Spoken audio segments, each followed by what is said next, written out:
Inside the magical realm, a world that was blessed by the gods and protected by the dragons, there was an existence that defied the natural order of the universe, a brain-dead moron called Mashle. Throughout his life, he had lived with his father in isolation. But while he was enjoying his peace, Mashle broke through the door, apologizing because he forgot whether to push or pull it open. However, he promised that he would fix it, but began smashing the door back, and after pounding it in and out repeatedly, the entire door broke apart. Although Roger had grown used to how useless his son was, he continued to take care of him, without ever revealing to Mashle that he was the only one unable to use magic. This was why all of Mashle's training was physical, and before Roger left the house, he reminded him once again that he must never venture into the city. So Mashle promised that he won't. Well, that was all bullshit. Today was the release of the Goblin Cream Puff, and he wasn't going to live without it. But as he walked around the city and saw everyone using magic, he knew that he could do all of their tricks with his hands. As he reached the bakery, the smell of the cream puffs made him excited, but when he tried paying for his order, all of the coins were bent in half. The baker wondered how that was humanly possible, but Mashle took the coins back to fix them, snapping the steel back in place, and the man screamed at what he just witnessed. After handing him his cream puffs, a gust of wind blew his hat off, revealing Mashle's face. In that moment, everyone grew afraid of him, as he was the only one without a mark. Meanwhile, a police officer was torturing a disgusting criminal after reading about this year's Divine Visionary, a title granted to the greatest magic users in the realm. Just then, his phone rang, alerting him that there was an unmarked child walking around. While Mashle continued wondering why his grandfather never allowed him to leave their cabin, he bumped into this fat-ass dickhead, who threatened to arrest him before throwing his cream puff away. As he kept screaming about his uniform being ruined, Mashle used his Giga Chad muscles to rip his shirt off, apologizing and promising to wash his clothes for him. However, Brad Coleman appeared in that moment, realizing that Mashle must have been the unmarked child walking around. But before he could question him, Roger stole him away. And as soon as he was gone, Brad realized that this was his chance to finally earn a promotion, casting a magical bird to tail them into the forest. Back inside their cabin, Roger began yelling at Mashle for sneaking off, but seeing how broken up he was about it, he decided to only punish him by repeating his morning routine. After Mashle agreed and gave him the cream puffs as a gift, he began walking through the door. But Roger already knew how this was going to end, and opened the door to let him out. Once he was gone, he knew that it was only natural for Mashle to want to go out, since he was now a teenager. But as he looked outside of his window, he saw the magical bird staring at him, as an explosion went off from the corner of his home.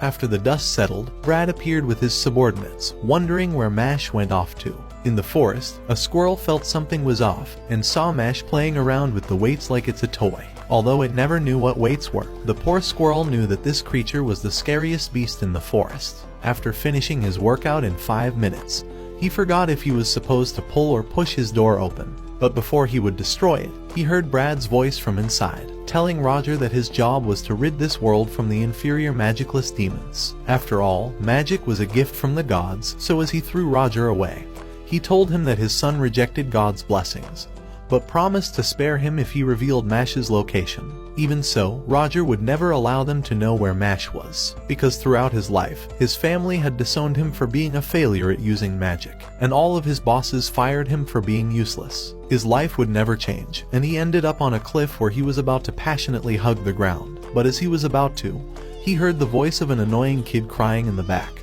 When he turned around, he realized that this kid didn't have a mark on its face, and thought that they were alike. As that baby smiled back at him, Roger realized that for the first time in his life, he was needed by someone, so he swore that even if they weren't related by blood, he would become Mashle's father. So as Brad came closer, Roger screamed louder for Mashle to run away. But Brad kicked him to the side, and as he was about to end his life, Mashle broke through the door, knocking one of the officers into the other side of the forest. As he got back up, he ripped off the other officer's shirt again, and began slapping his fat ass face, before knocking him unconscious. When Roger wondered why he still came back, Mashle revealed that they were family, so he would never give up on him, and swore to send anyone who tried separating them to hell. However, Brad activated his spell that drove away a dragon. But as he launched the sphere, Mashle moved faster than the speed of light, slapping the blast of pure energy to the side. So Brad prepared to release his ultimate attack that would burn the entire cabin away. but after launching it, Mash slapped it to the other side of the forest. Every single attack, he would deflect it as if he was playing volleyball, juggling them like a clown, and even dribbling the sphere as if he graduated straight out of Blue Lock. But when he picked up a wand, Brad realized that he might be able to use magic after all, so he tried to cast his legendary class shield. But Mash took a pitching stance and used his skinny wand to penetrate Brad's barriers. He swore that he would kill him the next time he threatened his family, so seeing his powers, Brad decided to make a deal with him, promising to spare his grandfather. Every year, a divine visionary is selected by the School of Magic, so if he attends the Magic Academy and gets selected as chosen by God himself, society will be forced into accepting him, and Brad would gain the money that came along with it. But if he were to reject, society would continue trying to kill him and his father, so Mash accepted the deal, swearing that if the world wouldn't allow him to live in peace with his father, then he would crush the world itself with his fist. The following day at the Easton Magic Academy, Mash had entered the application exam with a fake mark on his face, and as Lucci recognized some of the worthless ugly applicants, he began hearing the banging of metal, until he saw Mash destroying world records instead of preparing for the exam. However, he thought he must have been imagining it, but then saw him doing the invisible chair, and wondered what the fuck was up with the mentally ill morons behind him. Even so, he thought it would be easy to expel him, so he unleashed his flames to appear before the students, and all of them thought he must be extremely powerful.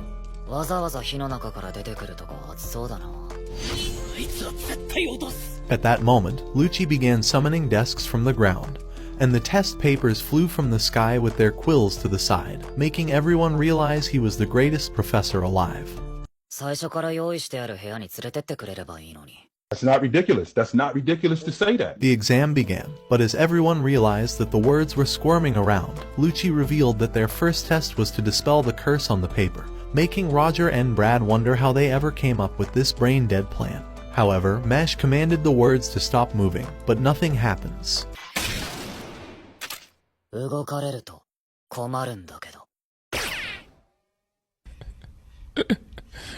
Sensational. Being the first person to complete the test, Lucci realized it was perfect, so Mash went on to pass the rest of the tests by running on water and even levitating the rock with his fingers. Thinking that Mash was mocking him, Lucci decided to unleash a maze from the ground, with mythical deadly monsters and a 30-minute time limit to reach the end. Mash thought this would be easy, but the hot love interest decided to enter. She begged him to help her because she would give him some top as a reward. The mushroom head decided to take her along, but she tripped on a rock and fell on her worthless face, and a bunch of goblins appeared and were about to turn this show into Goblin Slayer. Before long, he realized this useless bitch was slowing him down, so as he tried running away, she cast a spell to lock him up, revealing that she had a reason to keep him away from reaching the end. However, Mash used his Gigachad muscles to break through the chains and sprinted away. But as Lemon was shocked with his powers, a massive deity appeared, asking her what has 4 legs in the morning, 2 legs in the afternoon, and 3 legs at night. However, Lemon had no idea what the answer was, so as she was screaming for help before being killed, she realized that no one would help her since she was the one deceiving others. But as she apologized to the mushroom head, Mash dashed back, saying that a creature like that didn't exist, before eliminating the deity. When she asked him why he came back, he revealed that he felt sorry for her, since she must have had her reasons for trying to stop him. With only 30 seconds remaining, Lucci knew that it was over for Mash, but all of the students began hearing a massive banging noise, and Mash managed to break through the 1-meter thick walls to finish the test. All of the students thought he was cheating, and began screaming at Mash to go home, so the poor guy started wanting to go home too. But as all the students began abusing him, Lemon screamed that it wasn't his fault, revealing that she was coerced by the professor to make Mash fail, since her family was too poor to allow her to attend. Even so, Mash still saved her and then asked her to marry him. She kept saying that he wanted to mash her juices out, but Mash wondered when he ever came up with any of that. However, Lucci confessed that he was trying to make Mash fail, since he was the examiner after all, and unleashed his ultimate spell, promising to kill both of them off. Roger and Brad wondered how he managed to break the wand, but as Lucci screamed back, the principal of the school appeared, initiating the final stage of the exam. Among all the students, Mash was the first to be interviewed, and Wahlberg went on to ask him why he saved the girl, even though she betrayed him while he was running out of time. Mash felt that he would have regretted leaving her behind, but Wahlberg wondered what he would have done if he wouldn't have been able to break through the walls or defeat the Sphinx. After all, there were creatures that were much more powerful than him in this world, and went on to summon the divine abomination, as a spear began heading towards a doll, revealing that it contained the soul of his father inside. If the knife were to stab, his father would be erased from this world. But as Mash tried punching at it, he realized that he couldn't stop it from moving. However, he began trying to pick up the spear, knowing that it was only a battle of endurance before his mana ran out. This type of person was what Wahlberg had always looked for, one who was powerful and used his strength to help the weak, a true example of the noblesse oblige mantra. After that, he concluded the test, but Mash decided to answer his question of what he'd do facing someone who was stronger than him, saying that even if he needed to face the headmaster again, he would knock his face out with his fist. Everyone screamed at his insolence, but Wahlberg welcomed him to the Easton Magic Academy. During his first class, some ugly, disgusting hag began showing the losers how to open a lock using magic, and asked them to try it out. The teacher wondered what he was doing in a magical school, but Mash said that God was dead, and the guy next to him thought Mash was really bad news. From outside, a group of students stared slyly at Mash. On his way back, Finn hoped that he could be roommates with anyone except Mash, but when he went back to his room, he wondered where the door went. God damn it! You can't make this shit up! After Finn introduced himself, Mash went on to introduce all of his muscles as well, before asking him how to become a divine visionary. So Finn went on to reveal that this was actually Spy Family, saying that a person had to collect 10 gold coins in order to qualify for the divine visionary exam. But Mash's brain had already been fried by all the information. However, he was glad that Finn was a great guy, and handed him a cream puff to celebrate their new friendship. A few weeks later, Mash had a broomstick challenge coming up, so he asked Finn if he could borrow his broomstick, because instead of buying a broomstick, the bonehead bought a burdock accidentally. During class, the teacher introduces everyone to their objective of the day, and everyone begins calling forth their broomstick to start flying. Mash looks at his broomstick and commands it to fly. It doesn't listen, so he continues commanding it to fly. A kid comes up and asks him how he isn't even able to fly a broomstick. So Mash strikes the ground with his foot to make the broomstick fly and then commands it to fly.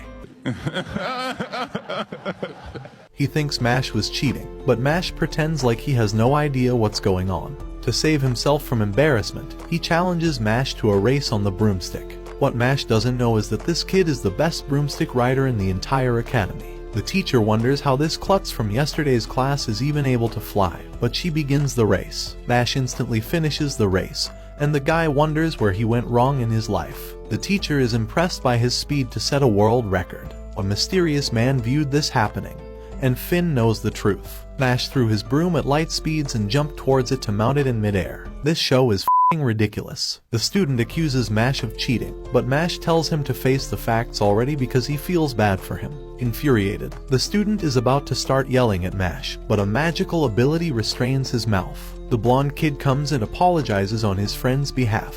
His name is Cavil, and everyone in the class fears this guy. Cavil asks him if he would like to be friends and introduces himself, but Mash thinks he looks like a cabbage. So Cavil tells Mash to come see him here after school. Outside of class, Cavil beats up his friend for embarrassing him and not following orders, but at least he found a fun toy. While walking with Finn, Mash asks him who this Cavil is, and why everyone is afraid of him. Finn reveals that his father is inside the Bureau of Magic, the most important entity in this world. Mash of course knew all about it, and Finn goes on to reveal that Cavil has close tied with the vice principal, so they will expel him if he defies Cavil. After school, Mash prepares cream puffs while wearing a pink apron because he's a Giga Chad.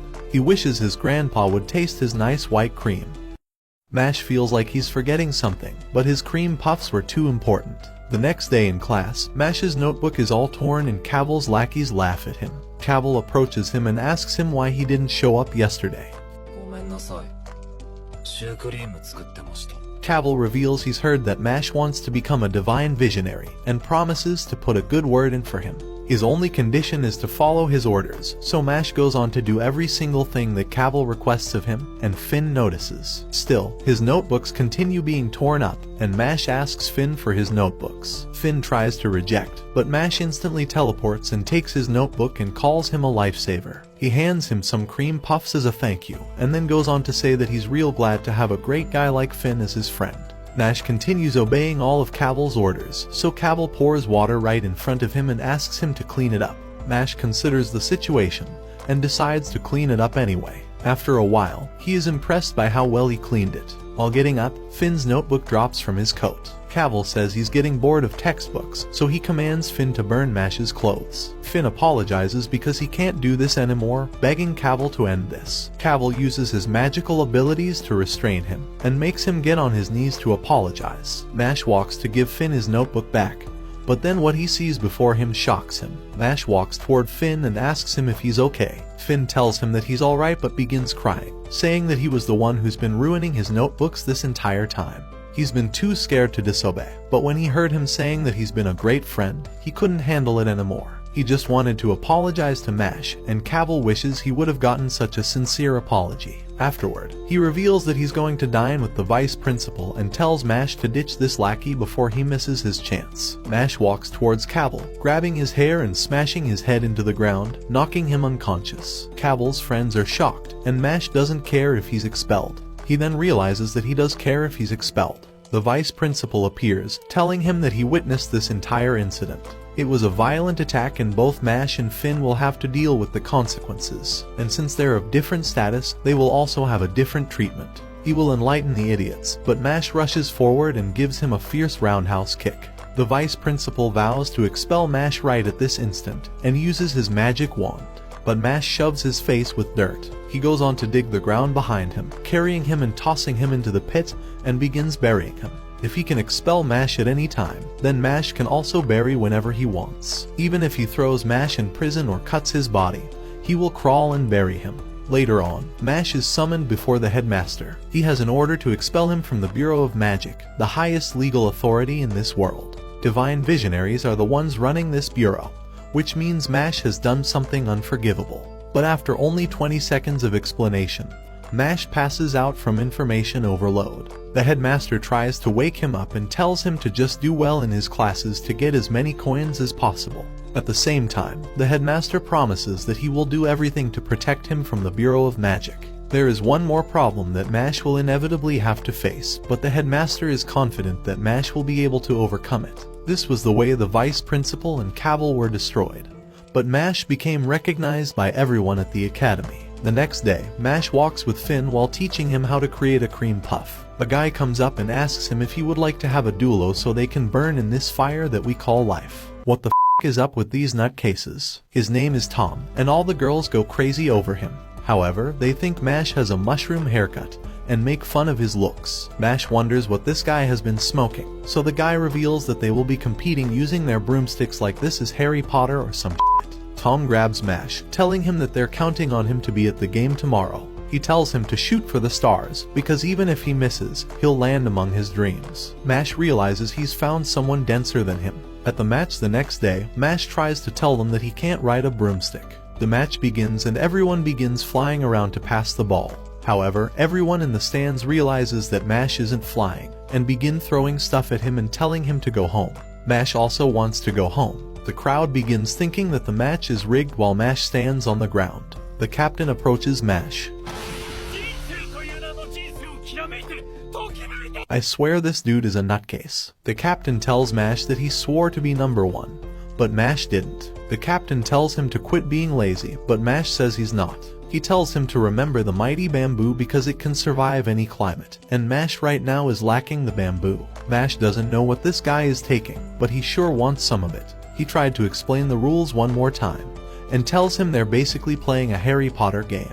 The enemy team is almost 40 points ahead of them, and he hands Mash the broom, telling him that bamboos that can't fly are just shoots. Tom's single objective is to put everything he has into this match, which is why he recruited Mash. He heads back out to and encouraged Mash to start playing, but an opponent directly flies into Tom and knocks him off, claiming it was just an accident. They continue scoring while Tom is knocked out, and Tom thinks he might have broke a bone. Tom asks where their sportsmanship went, but the guy replies that he only cares about winning and calls them wusses. With the huge lead they have against them, Tom thinks this situation is pathetic, but wants Mash to know one thing. Winning doesn't matter, it's whether he gives it his all. The enemy team has a 50 points lead against Mash's team, but Mash picks up his broomstick and strengthens his grip. He launches towards the sky in an epic leap, and to everyone's surprise, he appears to be flying. He asks the teammates to pass the ball to him, but the entire field thinks he must be joking to try and throw the ball from this distance. The opponents begin flying towards him to steal the ball, but Mash prepares a strong throw, and uses all of his might to make the ball fly past the opponents, scoring from beyond half field. However, they're still down 49 points and the time is almost up, but the ball begins flying back like a boomerang to Mash, and he prepares another strike. His fingers strike with accurate precision to ensure the ball curves right back to him. He continues preparing strike after strike, and before everyone knows it, the score begins flying off the chart, and Lemon feels a citrusy liquid exiting her insides after climaxing. Sorry, I meant her name is Lemon. The score reaches the limit on the board, and the winner is declared to be Mash's team for winning such a narrow comeback situation. After that, Mash came all over Lemon's back. Sorry, I meant Mash won a silver coin. Finn congratulates Mash on getting a silver coin for breaking the world record, but Mash pledges he won't ever do that again. Tom approaches Mash with the most intense anger and hugs him for turning into one great bamboo. Mash still hasn't learned what type of magic is enhancing the bamboo this dude takes, but he still wants some of it. During that night, the news praises Mash for being the lead scorer in the match's world record win, and the reader remembers Mash from the entrance exams. He opens his pendant, promising that Mash will be the next one he takes. The next day, Tom has taken another hit of his magical bamboo, and tells Mash to glisten more in the fire we call life. Lemon thinks he's been struggling in his classes, so she can teach him some anatomy after class and give him a hands-on lesson. What do you mean by that? Finn wishes he could be getting some attention from Lemon, but she tells Mash that she's enchanted her tongue with extra saliva. Sorry, I meant citrus-secreting substances because she's a lemon. She goes on to say that she can use her 2 giant melons to destroy his creature of the dark. Sorry, I meant. Never mind. Just spam Rip Finn in the comments section because poor dude is getting cucked. The fake fans will never expect it. Mash asks Finn for some help, but he's already climaxed from all the things Lemon was saying, and Mash thinks he's a traitor. Lance approaches them and asks to join the conversation, but Tom has never seen someone who possesses 2 scars on his face. Lemon thinks that he must have a giant eggplant, but she only cares about Mash's lemon juicer even if it doesn't fit. Mash doesn't want him to join the conversation because he's a stranger, but Lance tells him that he wants to do something fun. Mash wonders if he means hide and seek. Lance takes out an ancient bottle, and it instantly sucks Mash's friends inside, shrinking and trapping them. Lemon is worried for being trapped with 2 guys who will squeeze all her citrus out. Lance turns away, saying to meet in the forest if he wants to see his friends again. Deep inside the forest, Mash faces off with Lance and asks him why he's done this. He reveals the silver coins, and tells him that they will gamble for them, and Tom is worried about the 2 lines on his face. In this world, the majority of people have a single line to indicate they can use magic, but about 1 in 100,000 people have a double line, and they're considered chosen by magic itself. Meanwhile, Finn is losing his mind for being in a closed space with Lemon. Mash tells him to hurry up and get on with it, and Lance takes out his wand.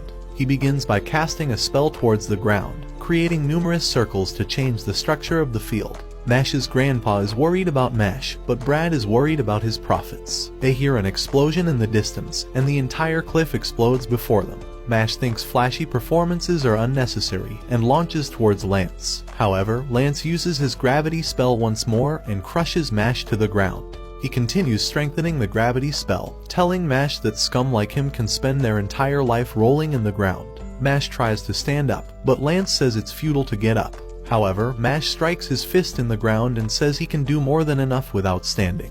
He pulls the roots from the ground to destroy the earth beneath Lance, shocking him. Mash asks him if he also likes rolling on the ground, and lunges towards him at sonic speed. Lance tries to counterattack by casting his gravity spell, but Mash's footwork allows him to maintain balance and strike before it affects him. His speed has increased, and he nearly strikes Lance down but only manages to destroy his pendant. He opens it and sees a girl in there. That's not ridiculous. That's not ridiculous to say that. Lance reveals that he's not actually Lolicon. He's a Siscon. He asks Mash to give it back, and asks him what the most precious thing is in this world. Mash thinks it's cream puffs, but Lance says he's wrong. He says love, but Lance says he's wrong. After a while, Lance is angry that Mash can't answer such an obvious question, so Mash asks him what he thinks the most important thing is. Lance points the bottle off the cliff, telling him that even if Mash tries to reach for it, he's going to attack him mid-air to destroy him. This is the resolve of Lance's will to save his sister. He remembers the times when she would heal him after getting into a fight for saving a bullied kid. Even though he was dumb for taking the beating, his sister loves how he's clumsy and kind like that, and this brings joy to Lance. But a few weeks later, he ran to his sister's room after finding out she has an incurable disease. Within 5 years, her magic crest will disappear completely, and they will have to hand her over to the government. His parents are disgusted that they gave birth to such a child, but when Lance heard those words, he screamed at his parents, saying they're no longer his parents. For his sister, Anna, he'll make sure to overthrow this entire system, and become divine visionary to change the perception of his sister to this world. He throws the bottle down and uses his magical ability to speed up the fall. He looks at Mash, who's doing stretches, and gets in a track race position. He says he's going to be using hamstring magic, and his entire body's muscular system enlarges.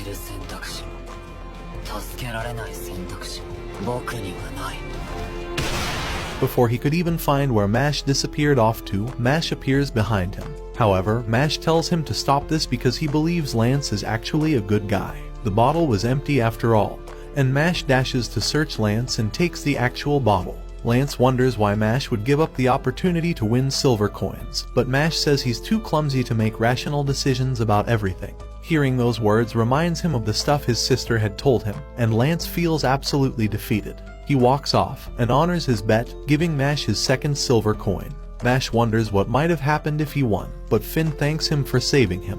The nutcase is still on his bamboo, and Lemon tells Mash she's going to let him suck her lemon juices so hard. While Lance walks away, Mash thinks he was a pretty good guy, but wishes he didn't release his friends from the bottle. In the Easton Magic Academy, we have yet another Harry Potter ripoff. There are 3 dorms that each student is assigned to. Alder for courage and conviction, Orca for wisdom and willingness, and finally Lang for ability and ambition. They're rivals against one another, and in the Alder dorm, Mash stares at his silver coin. He has learned that 5 silver coins create a gold coin, but he's only managed to earn 2.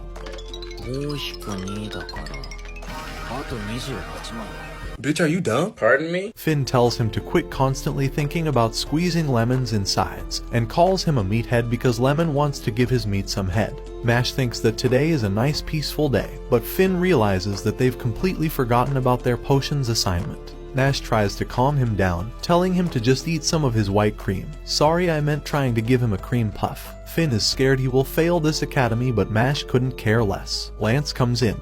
As the top student, he's already finished the assignment, so he lectures them on being responsible and being ashamed of themselves. Mash comes up and says, I'm about to end this man's whole career. Lance goes on to show them that they're going to pass their assignment by ripping off Harry Potter even more. And Mash is excited the authors were genius enough to be original. While the Mandragora cries, Lance uses his spell to make it sleep so it can become a potion ingredient. He tells them to try, but while Finn uses the same magical spell, the Mandragora doesn't respond. Mash tells him that he'll show him how it's done, but when he casts the spell, it begins screaming even louder. Finn wonders how someone so incapable could exist, but Lance says to just focus on concentrating his magic on a single point. While casting the spell, the Mandragora begins falling asleep, and Finn is happy that he was able to accomplish the task. He wonders how Mash is doing. The giant plant screams and is ready to crush Mash, but with his agility, he evades and slaps the plant until it passes out. To create the compound, they all get in zesty aprons, and Lance demonstrates the way to create the potion they've been after. Finn thinks this is impossible, but Mash thinks he knows exactly what to do. Lance calls him zesty like his apron for always making white creamy liquid food. He thinks it's impossible for him to mess up if they do it together, so he watches his every move. But Mash manages to somehow make a cream puff once again. Lance has no idea how this guy is so useless, and Mash agrees. Meanwhile, the all-dorm off-campus class will start soon, and the headmaster wonders if Mash will be alright. In the hallway, this show decides to rip off Naruto, and Naruto bumps into 3 kids. They tell him to watch where he's going, but next thing they knew, he used his magic jutsu to destroy all of them, calling them side characters in the wrong anime. In a secret room, a man with 2 scars throws the silver coins on the ground, saying that Lang will rule the school, and commands his subordinates to steal all the coins from other dorms. Mash enjoys eating the white creamy liquid from the cream puff. The day of the all-dorm class arrives, and they hear Naruto yelling that he's the main character. His name may be Don, but that's boring, so we'll keep calling him Naruto. Mash thinks he's a weirdo, but Naruto calls him a mushroom head and says he looks like a side character. However, Lemon comes in, screaming Mash's name and says that she wants him to cream her puff already. Naruto spits on him in the least non-Chad manner and says he will kill him. He hates this world and thinks it's ridiculous how half the population is women, but he hasn't had a single one fall for him. The only reason this happens is because people like Mash are ruining the system, so Naruto swears that he will become a divine visionary to rid this world of hot guys. Lemon is still telling Mash to cream her puff, and Mash thinks his white liquid is tasty. Naruto tells them to quit ignoring him since his ego is being crushed, but the teacher materializes in front of them to explain the rules. In this class, they will exterminate the scorpions hiding throughout the forest. The strongest scorpions may be dangerous, but defeating them will earn them silver coins, and he tells them to head off now. As they prepare to head off, a mysterious man grabs onto Mash and tells him to stop thinking he's hot stuff just because of a fluke in a match. He steps backward and sends a stone pillar to destroy Mash's insides. The guy tells him to get up already, and Mash gives him a cold glance. He walks off and tells Mash to make sure he's bowing that low next time they meet. But Mash is glad that his cream puff hasn't been mashed because he wants to mash Lemon's insides and cream her puff. They walk together in the forest, but after a while, Lance notices that Mash is gone. He had zoned out like a bonehead, but hears Naruto yelling that he will destroy Mash. They lock eyes and Naruto screams in fear, so Mash slaps him and tells him to be quiet already. Naruto is prepared to destroy Mash for his disrespect, but they hear a woman screaming in the distance. A guy yells that he will make her regret her actions, and Naruto unleashes Explom, an ability that burns the guy to ashes. Naruto tells him to never raise his hand against a girl, and the girl thanks him with a smile. Naruto climaxes but tries to play it like nothing just happened. He turns around and tries to be charming, but when she grabs his hand, the simp climaxes once more. She calls him so strong and manly, and he climaxes again. Deep in the forest, the mysterious guy has destroyed one of the boss scorpions and thinks it's time to face off with Mash. Meanwhile, Mash is eating his white creamy puff while Naruto has a white creamy pie inside his pants. The girl gets closer and bumps her knee into him, and he climaxes once more. The girl wonders how much of a virgin this guy is. He asks her what she said,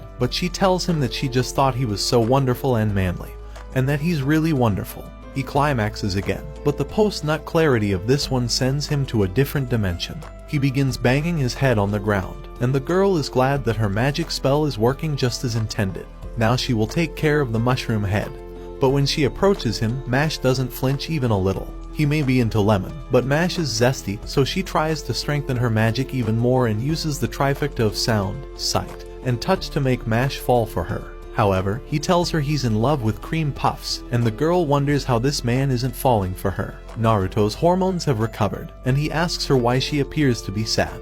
The girl reveals that there's a man who's been bullying her all this time, and begins crying because she doesn't know what to do. Naruto activates simp mode once again and promises that he will beat the guy up for her, but just then, giant stone crystals appear from the earth. Naruto says that he will end him right here, but the man thinks he's the biggest cringe out here. In an instant, he casts his Explom ability, but even though the man evades, he sees the sky filling up with his fireballs. Naruto launches his all-out assault, even sending a giant flare towards the man and tells him to die twice. Naruto thinks that he was an easy opponent after all, but the fog settles and the crystals appear to have been saving him from all the blasts. He launches a crystal to crush Naruto's stomach, and the debris knocks Mash's cream puff out of his hand.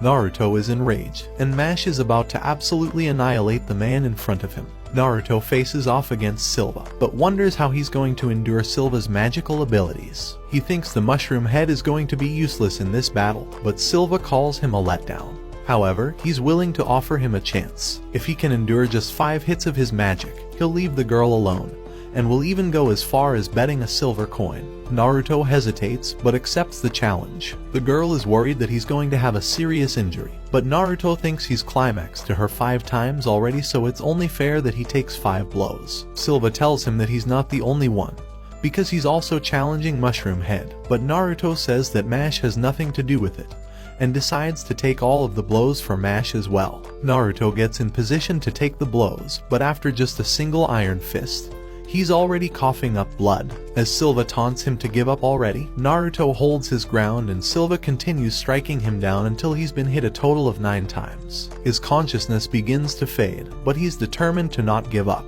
The tearful story of his crush being bullied motivates him, so even if he may look like an idiot, and even if he thinks that he does, he won't doubt anything she's told him, because her tears were telling the truth. Silva is impressed with Naruto for making it this far, but for his last hit, he promises to make it an extra big one. He casts his wand and sends a giant iron fist towards Naruto, knocking him to the ground. Silva thinks it's a pity, but Naruto holds his ground once more, and Silva is shocked this guy is still walking. As Naruto gets closer, however, he collapses, and Silva calls him a complete moron and imbecile. Of course, he's no longer able to stand. The blows crushed all of his core organs and muscles. Silva casts another iron fist, and Naruto continues begging Mash to leave. Just then, the girl reveals she's been charming him with magic this entire time. Silva tells her that she's being too nice. After all, this guy is completely delusional and thinks he's the main character of an anime, and starts laughing at him until Mash throws his white creamy puff in his mouth. He says they've gone too far, and tells Silva to bring on the 10-hit challenge. Meanwhile, Lemon is starting to have withdrawals because her puff hasn't been creamed by Mash. Even with Mash's strength, Lance is worried since there are different types of magic users. White mages excel at leadership while red mages excel at combat.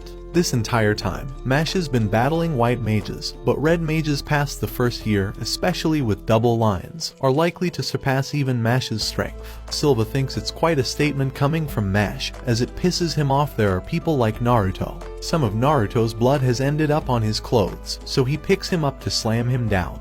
In that instant, Mash rushes forward to punch Silva away, but his reflexes allow him to cast an iron fist that manages to scratch Mash. Silva laughs hysterically at Mash's arrogance. He summons his iron fists and launches one towards Mash's gut, following with multiple hits to try and knock Mash out. The largest iron fist rushes towards Mash to end him, but with his bare fist, he holds it off and destroys it.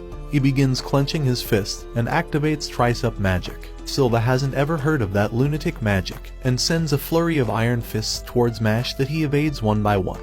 The iron fists continue rushing towards Mash, but he destroys every single one of them until he finally reaches Silva. With all of the blood coming out, Silva struggles to speak, and Mash continues approaching him. However, with all of the iron fists approaching Mash, he simply clenches his fist, sets up his footwork, and readies a strike that destroys every single one of them while delivering a devastating blow to his stomach. As he flew backwards, Silva coughed up blood and realized there's absolutely no chance for him to win.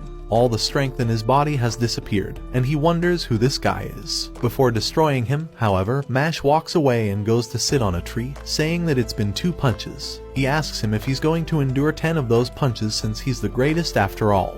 While walking towards him, Mash asks if he can go for a 3rd hit, and Silva's mind is crushed. One more hit would definitely isekai him, so he tries to desperately come up with a plan. As he tries to think, the earth begins to quake and a giant scorpion with a star-shaped stone appears. It's worth more than a single silver coin, and he knows that it can distract Mash enough for him to escape. This is his opportunity. Oh! He needs some milk! Mash apologizes for being busy right now, and the stone falls to the ground. Silva has realized that it's over for him, but Mash asks him if he would like to call it quits since he feels bad for him. His head snaps towards the girl like an owl. She begins crying and pretending to apologize, and Mash wonders if he heard that right. With fake tears, she apologizes and says she's truly sorry. But Mash comes and hugs her from behind, telling her that it's alright, because he believes equal rights mean equal fights. And I bet my bars hit you out of sight, but not as hard as Naruto beating his meat to Lemon at night.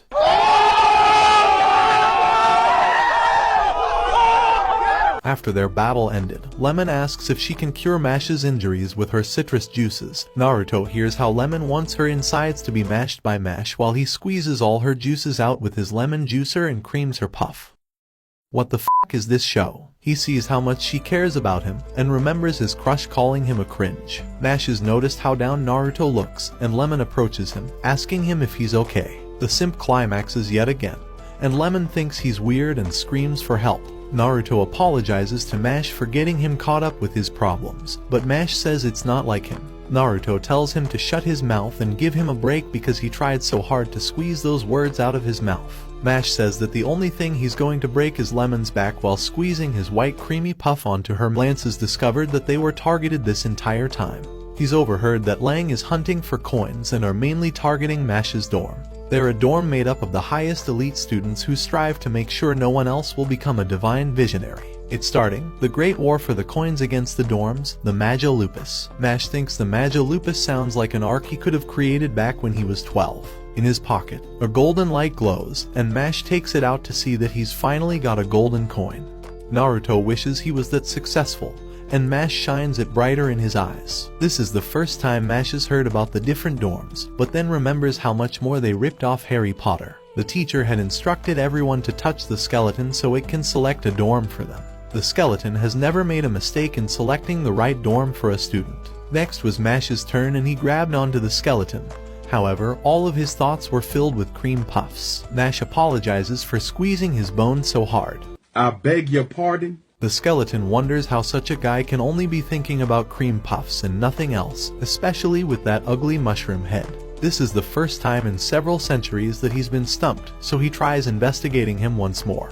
But cream puffs are the only thing in his mind. The skeleton decides to recite the recipe for cream puffs from ChatGPT and arrives at the statement that cream puff lovers go to Alder. This was how they ripped off Harry Potter, and the guys realized that Mash was the weirdo this entire time. Lance explains that Lang's elite are a group of 7 of the most distinguished students in the world. Now that Mash has a gold coin, he needs to be extra careful in keeping his distance from Lang and not getting lost. Mash promises that he will. Well, that was all bullshit. Mash is lost in school while he walks around, but stumbles on the Lang dorm. He wonders if he should push or pull the door open, and this difficult decision troubles him. Inside the room, Silva begs for forgiveness from Lord Abel. However, not only was he defeated, but he even lost a silver coin, so he begs for a second chance. Abel says he never gave him a chance since he didn't expect anything out of him. Humans worthy of turning this world around must be chosen individuals, he states. He's collecting coins to create a world free of impurities, and Silva's body begins transforming. Silva's body walks and stands next to the rest of the dolls. Abel tells his mother that he's going to create a world free of impurities. Mash breaks the door and walks in, asking the man if he knows that he's talking to a doll. The Lang leader remembers that Mash is the first-year student with the gold coin, and asks him why he wants to become a divine visionary. Mash's only wish is to live peacefully with his parents, and Abel finds that admirable. However, he calls him misguided and says he lacks the metal necessary to be a deity-like being, but will allow him to leave peacefully in exchange for his gold coin. Mash rejects his request, but Abel tells him he has no right to refuse, sending one of the puppets towards Mash. With his superior agility, Mash strikes the doll down and rips the control threads, freeing Silva from the inside. He tells Abel that it wasn't much of a challenge, but a bigger puppet grabs onto Mash. The strength of the puppet makes him wonder if it's been pumping iron.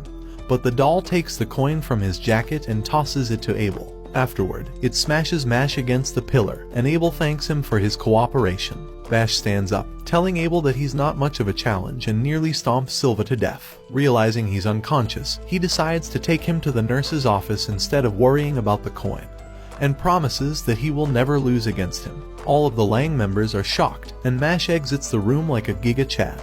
Abel wonders why he's so overconfident, and feels like something was off. He notices one of the puppets was missing a button, and in his hand, he's holding the button instead of the coin. Strawberry Lemon realizes she witnessed the impossible. In an instant, the puppet had flung the coin, but Mash bit off the button and sent it flying with such precision that it hit the coin back in midair, and allowed him to suck it back into his lungs, leaving Abel in shock. Back at the nurse's office, Silva wakes up and is shocked that he's a human again, but sees Mash crunching and wonders what this nutcase is doing. He asks Mash why he saved a person who was supposed to be his enemy. Mash gets up and tries speaking, but nearly bites his tongue off, so he decides to leave and save himself the embarrassment. Inside Mash's dorm, Lance and Naruto are having a staring contest. Lance asks him why he went from Naruto to Naru Simp with his new hairstyle, and Naruto says that he got this makeover to squeeze Lemon's juice out, and tells him to get out of his room. Finn reminds them that they're in his room, and Naruto starts break dancing. Lance tells him that he hates ugly asses like him and wants to eradicate him. Naruto accepts the challenge, and they're ready to destroy poor Finn's room. Sensational. Naruto takes out a gift for Finn since it's his first time visiting, and he sees that his gift is a lemon-flavored tea, and thinks this dude's messed up in the head. Naruto wishes he had a girlfriend while Mash eats his lemon cream puff. Lance tells him to stop thinking about devouring Lemon, and Finn wonders why he has to deal with these three morons. Lemon pops in and sees four men and begs them not to run a train on her. She takes them to the magic scale and shows them that Lang's dorm has 15 coins while the other dorms only have 1. They've been stealing coins since the beginning of the year, and because of their blood purist exclusionary ideology, they're going to create the most evil divine visionary. Naruto thinks that he loves Lemon's sour flavor instead of a sweet orange. Lemon begs Mash to cream her puff already, and Naruto screams in anger. Mash, Lance, and Naruto promise to bring them down, and the 5 Power Rangers have assembled. Inside the owl farm, Mash wonders why his mushroom head ended up here. The principal needed to reprimand him for God knows what, so now the owls think his dumbass hair is their nest. Lance appears and tells Mash that he'll be accompanying him in case Lang decides to tail him. In the forest, 2 of the Lang lackeys walk together. One of them says that once time passes, it never returns. Well, no f***ing shit. Mash continued trying to clean the hut, but the owls kept messing with his head. From underneath Mash, a water puddle formed and a giant shuriken nearly slashed Lance's head off. It's the Lang lackeys, and they introduce themselves as the Magalupus's 6th Fang, Allor, and the 7th Fang, Answer. They're here to battle for the gold coins, but poor Mash is about to drown since he's never swam before in his life. Allor transforms into a shark and dives inside the puddle, and Answer says that he will tell Lance something important. In a fight, there is always a winner and a loser. Lance wonders why his school is filled with morons who are constantly taking the mighty bamboo. Answer launches his shuriken towards Lance, and as he's about to retaliate with his magic weapon, he notices one of the owls in his way. His hesitation causes him to be slashed, so he tries to attack once more, but remembers his sister will be angry with him if he hurts the poor owls. The Siscon's been smitten, and Answer releases 2 of his giant shurikens towards Lance. Seeing their trajectory would harm the owls, he decides to take the blow head on. Lance struggles to think of a way to win this fight and activates his Gravile, but his magic is so weak that only a shovel falls. Answer thinks he's had enough of dealing with the weak, so he launches his shuriken triple towards Lance. In the last moment, however, he notices something is off and sees that the owls are in one spot. Lance activates his Gravile, crushing his shurikens in an instant. When he first casted the spell, he intentionally targeted the shovel to open the owl's feed and lure them all to a single spot. Answer's anger grows with Lance's mocking actions, so he launches his ultimate shuriken, but Lance activates his Gravile, crushing him and destroying his shuriken. Answer wonders how a double liner has an overwhelming difference in power, but Lance goes on to reveal his secret behind his ultimate strength. He's going to tell him something important. To save his sister, his determination will destroy any opponent in his way. He is the ultimate Siscon. Inside the sea field, Allor is ready to hunt Mash, but a torpedo rushes past him, and he wonders what he just witnessed. He looks around and sees Mash flashing right next to him and wonders how he's swimming. Mash comes by and says he can swim better than he thought, so he's grateful to the shark for teaching him how to swim. Realizing Mash is faster than any shark on this planet, he casts his ultimate ability, Sea Shark Evolution, and thinks nobody can stop him in this form. However, Mash begins stroking deep into the shark's insides to penetrate him. Pause. They defeat both of the enemies, and Lance takes their coin away. If this is the power of the 6th and 7th, Mash thinks they can handle them with ease. However, a person enters the room and flickers past them, telling them not to jump to conclusions. Lance tries activating his Gravile, but his magic has no effect. The man tells them to calm down because he's only here for his allies, but Mash rushes with inhuman speeds towards him, saying that he's quite menacing.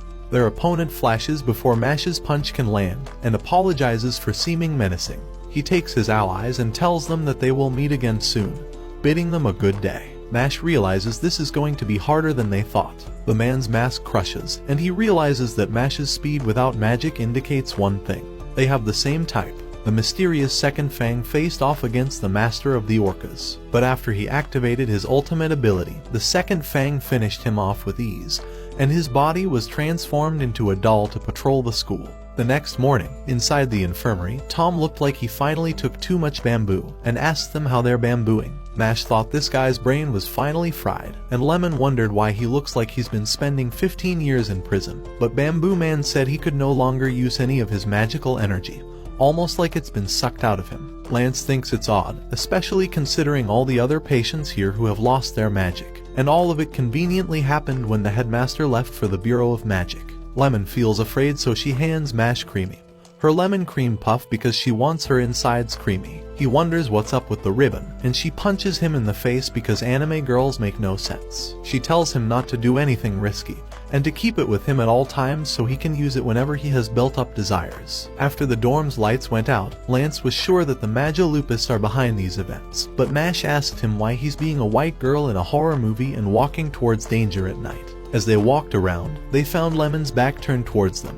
and Naruto climaxed after seeing her back. He tried approaching her, but Lance told him to wait because something was off. Her body began moving in a very inhuman manner, and she turned around in an instant towards them, but they had all managed to stay hiding. Naruto thinks this is the worst possible scenario, because he just climaxed even though she didn't have eyes. Stop it.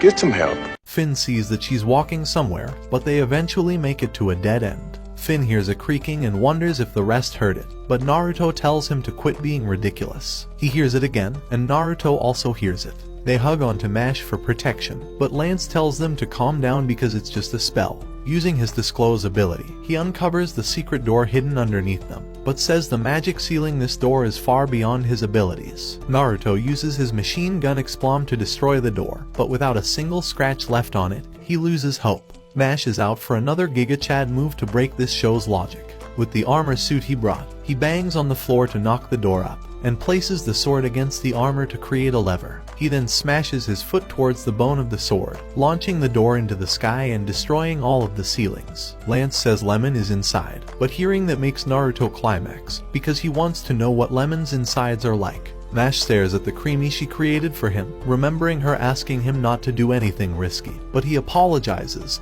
thinking that he will have to break his promise. As they walk deeper into the lair, he thinks this is definitely another Harry Potter ripoff, but Naruto tells him to stop single-handedly ruining this show, causing Mash to get really bummed out. As they walk deeper, Lance realizes that there was a reason for Lang choosing this hideout, and they eventually make it into an arena. A man materializes in front of them, and tells them that this is an ancient dueling field. He's here at the Third Fang's request to eradicate intruders like them, and provokes them to challenge him for their coins. Lance is ready to face him off, but Naruto wants to take care of it. He hates good-looking guys, and the guys cheer him on. Naruto asks him if he has a fan club, and after he says that he does, Mash knows that there's a jealous rant incoming. Naruto begins screaming that he'll end him, and the guys are glad that their assumptions were right. The man asks Naruto if he's jealous of his attractiveness, and Naruto screams that he is. Hearing his dumbass screaming, he realizes that Naruto lacks both brains and attractiveness,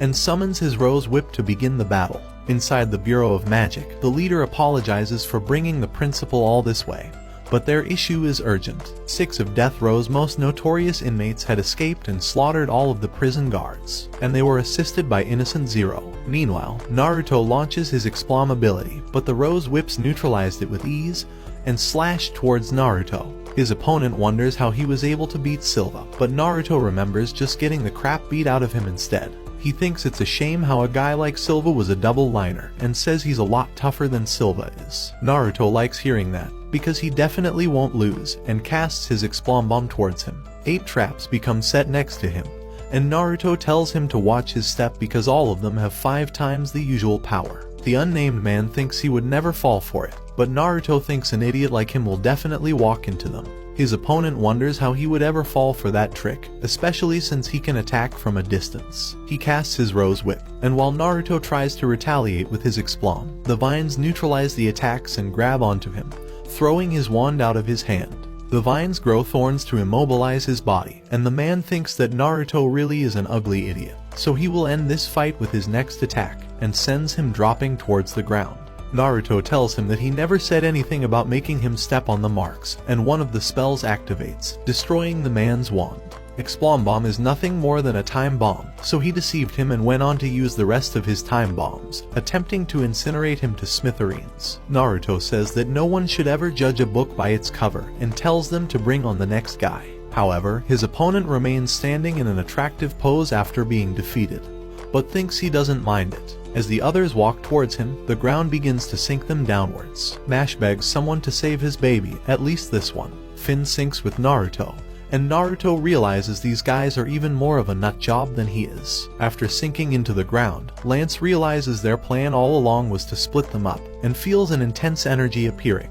The man tells Lance that being scummy is inexcusable, and introduces himself as the third Fang of Mage Lupus, worth Mattel. Naruto and Finn land in their location, and Finn runs to latch onto Naruto for protection. Strawberry Lemon thinks this fight is going to be easy, and introduces herself as the fifth Fang, Love Cute, while the fourth Fang introduces himself as Milo Genius. Finn thinks they're done for, and thanks his parents for bringing him into this world. Naruto tells him not to give up before the match has even started, because he will definitely destroy any girl who pretends to be an off-brand lemon. Nash falls onto the ground, and wonders where everyone has gone off to. Torches begin to light up the hallway, and Mash recognizes him from the other day. The man apologizes for not introducing himself. He is the second Fang, Abyss Razor, and hopes that Mash will remember him. The way Mash moved that day was impressive, and he noticed that he was unable to use magic. Mash stutters and says that it's not necessarily true, but the guy tells him not to worry, because just like him, he is a person who is abhorred by this world.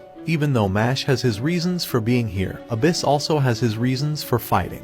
Mash tells him that he will beat the stuffing out of him with everything he's got. This was the beginning of their off-brand tournament arc. Mash prepares to face off against Abyss Razor, and leaps towards him to deliver a spinning kick, knocking his opponent backwards. The second Fang dashes towards him, and in an instant, cuts his shoulder, saying that Mash can never win. He activates his Accelerate's ability, and dashes towards Mash at blinding speeds, wounding his body numerous times. Their difference in speed is incomparable, and Abyss promises that he will never go easy on him. However, Mash says none of it matters, none of it. Abyss realizes that Mash is the type to live in peace with his family, and finds that idea revolting. They're similar in that aspect, but he thinks that Mash has been blessed with whoever has been around him, so he will use it against him. Inside a magical prison, he shows Lemon's magic being drained. In about 30 minutes, all of her magic will be drained, and she will lose the mark on her face. He wonders if it'll make Mash happy to have someone just like him, but Mash promises that he will rip his mask to pieces after hearing that. He thinks his words are quite obstinate, whatever the fuck that means, and promises that he won't hold back. His arrows begin to overflow the field, and he activates his Accelerate's sphere, vanishing towards Mash to deliver countless lethal wounds. As his barrage of attacks continues, his sword pierces through Mash's abdomen, and tomato sauce begins pouring out. Abyss commends him on his bravery to the very end, but notices that he can't pull his sword out.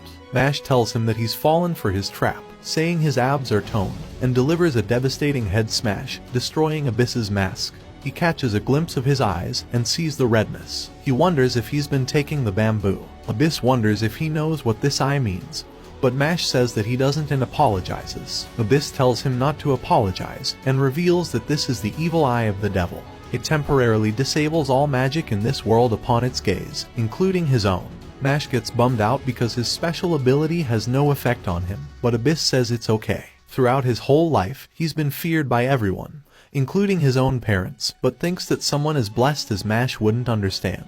He activates his ultimate ability, Accelerate's second, and the arrows begin to cast a special sphere around Mash, a force field. This type of power is reserved only for the double-line magic users. It is called the second. An arrow is cast towards Mash, and Abyss flickers towards him. Without even being able to complete his motion, Abyss gouges Mash's body 7 times. In this force field, everyone's speed is decreased, and it is bestowed upon Abyss. So with his speed, he begins penetrating Mash's body with his hard sword, and promises that he will finish soon. As he prepares to finally finish Mash off, Mash strengthens his footing and sends his fist towards the ground, crushing the earth around him. Even with his strength, Abyss thinks this attack is futile, but Mash lunges towards him and destroys his sword.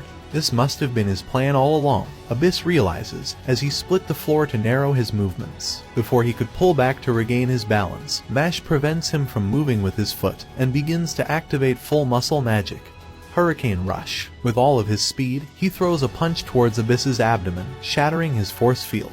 With his speed restored, he sprints and launches towards Abyss, kicking him with his glute magic, sending him flying away. Mash sprints towards his enemy, but Abyss activates his Acceleraze and rushes towards Mash with his broken sword. But after they make contact, Mash holds the sword with his bare hand, and activates forearm magic to kick him into the wall. He activates hamstring magic to kick him away, and then engages his pectorales to punch him towards the floor. As Abyss flies backwards, he kicks him with his Ellipsos, and for his final attack, he activates his Erector Spine attack, and suplexes